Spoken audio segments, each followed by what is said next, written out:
ঠিক আছে, এটা হচ্ছে একটা ফেমাস পার্ক, এটা শিয়ালদারই একটা বিশেষ জায়গা পার্ক, চিলড্রেন্স পার্ক আর কি।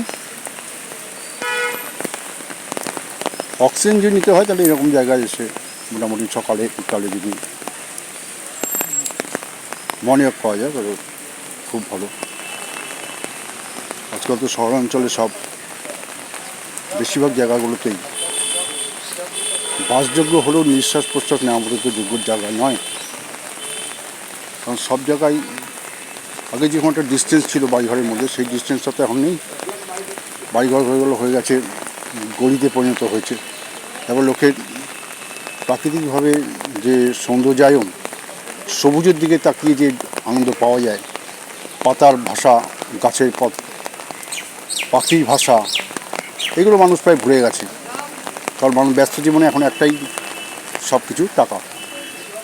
সুতরাং সবুজ যে মূল্য সেই জিনিসটা টোটালি এখন মাথা থেকে সবার চলে গেছে এবং মানুষ ভাবছে যে টাকা দিয়ে সব কিছু হয়ে যায়। যদিও উন্নত দেশগুলো কিন্তু এই ব্যাপারে কিন্তু আরও সজাগ হয়ে গেছে যে মানুষ ভুল থেকে কিছু শিক্ষা নেয়, অনেকে আবার ভুল করে সেই জিনিসই করতে থাকে কন্টিনিউ। সেরকম পরিবেশ একটা বড় জিনিস। আমরা যতই এখানে ওখানে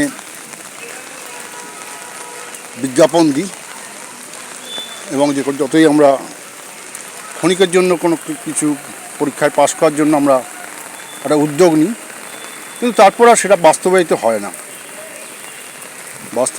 না। এটাই হচ্ছে বেশিরভাগ ক্ষেত্রে এটা হয়ে থাকে।